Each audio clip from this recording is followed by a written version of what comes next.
David's command to Solomon. As David's time to die drew near, he commanded his son Solomon, saying, I am going the way of all the earth. So be strong, and prove yourself a man. Do your duty to the Lord your God, to walk in his ways, to keep his statutes, his commandments, his ordinances, and his testimonies, according to what is written in the law of Moses, so that you may succeed in all that you do and wherever you turn, so that the Lord may fulfill his promise which he spoke regarding me, saying, If your sons are careful about their way, to walk before me in truth with all their heart and all their soul, you shall not be deprived of a man to occupy the throne of Israel. Now you yourself also know what Joab the son of Zeruiah did to me, what he did to the two commanders of the armies of Israel, to Abner the son of Ner and to Amasa the son of Jether, whom he killed. He also shed the blood of war in peace. And he put the blood of war on his belt that was on his waist, and on his sandals that were on his feet. So act as your wisdom dictates, and do not let his grey hair go down to Sheol in peace. However, show kindness to the sons of Barzillai the Gileadite, and let them be among those who eat at your table. For they assisted me when I fled from Absalom your brother.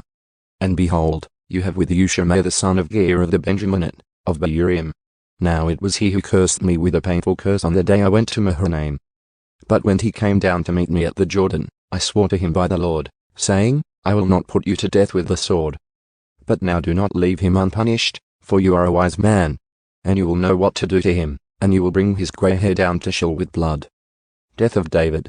Then David lay down with his fathers, and he was buried in the city of David. Now the days that David reigned over Israel were 40 years, in Hebron he reigned for 7 years, and in Jerusalem he reigned for 33 years. Then Solomon sat on the throne of his father David, and his kingdom was firmly established. Now Adonijah the son of Haggith came to Bathsheba the mother of Solomon. So she said, Do you come peacefully? And he said, Peacefully. Then he said, I have something to say to you. And she said, Speak. So he said, You yourself know that the kingdom was mine and that all Israel intended for me to be king. However, the kingdom has turned around and become my brother's, for it was his from the Lord. So now I am making one request of you. Do not refuse me. And she said to him, Speak.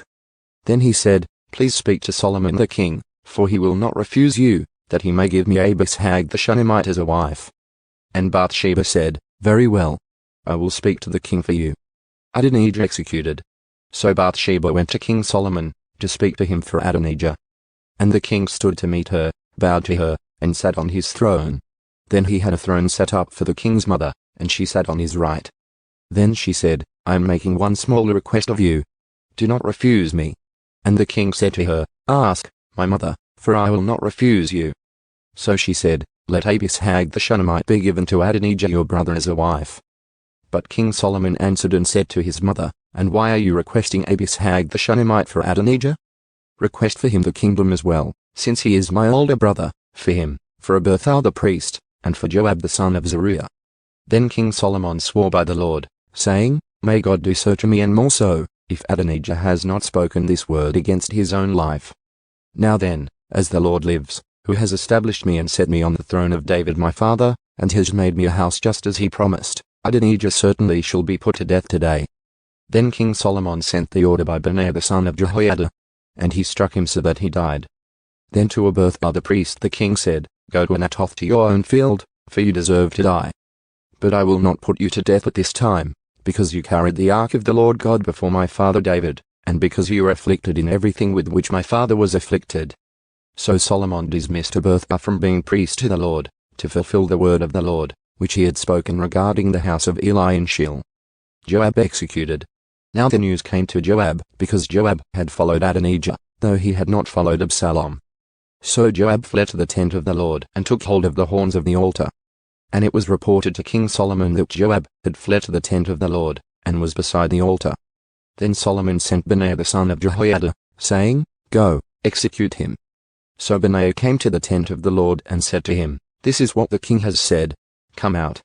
But he said, No, for I will die here. So Benaiah brought back word to the king, saying, This is what Joab spoke, and so he answered me. And the king said to him, Do just as he has spoken, and execute him and bury him, so that you may remove from me and from my father's house the blood which Joab shed without justification. The Lord will return his blood on his own head, because he struck 2 men more righteous and better than he, and killed them with the sword, while my father David did not know about it. Abner the son of Ner, commander of the army of Israel, and Amasa the son of Jether, commander of the army of Judah. So their blood shall return on the head of Joab and on the head of his descendants forever. But for David and his descendants, and his house and his throne, may there be peace from the Lord forever. Then Benaiah the son of Jehoiada went up and struck him and put him to death, and he was buried at his own house in the wilderness. And the king appointed Benaiah the son of Jehoiada over the army in his place, and the king appointed Zadok the priest in place of Abner. Shimei executed. Now the king sent men and summoned Shimei, and said to him, Build yourself a house in Jerusalem and live there, and do not leave there for any other place. For on the day you leave and cross the brook Kidron, you will know for certain that you will assuredly die. Your blood will be on your own head. Shimei then said to the king, The word is good. Just as my lord the king has spoken, so your servant shall do. So Shimei lived in Jerusalem for many days. But it came about at the end of 3 years, that 2 of Shimei's servants ran away to Achish son of Maacah, king of Gath. And others told Shimei, saying, Behold, your servants are in Gath. Then Shimei got up and saddled his donkey, and went to Gath to Achish, to search for his servants. And Shimei went and brought his servants from Gath. And it was reported to Solomon that Shimei had gone from Jerusalem to Gath, and had returned. So the king sent men and summoned Shimei, and said to him, Did I not make you swear by the Lord, and solemnly warn you, saying, Know for certain that on the day you depart and go anywhere, you shall assuredly die? And you said to me, The word I have heard is good. Why then have you not kept the oath of the Lord, and the command which I imposed on you? The king also said to Shimei, You yourself know all the evil that you acknowledge in your heart, which you did to my father David. Therefore the Lord will return your evil on your own head. But King Solomon will be blessed, and the throne of David will be established before the Lord forever. So the king commanded Benaiah the son of Jehoiada, and he went out and struck him so that he died. And the kingdom was established in the hands of Solomon.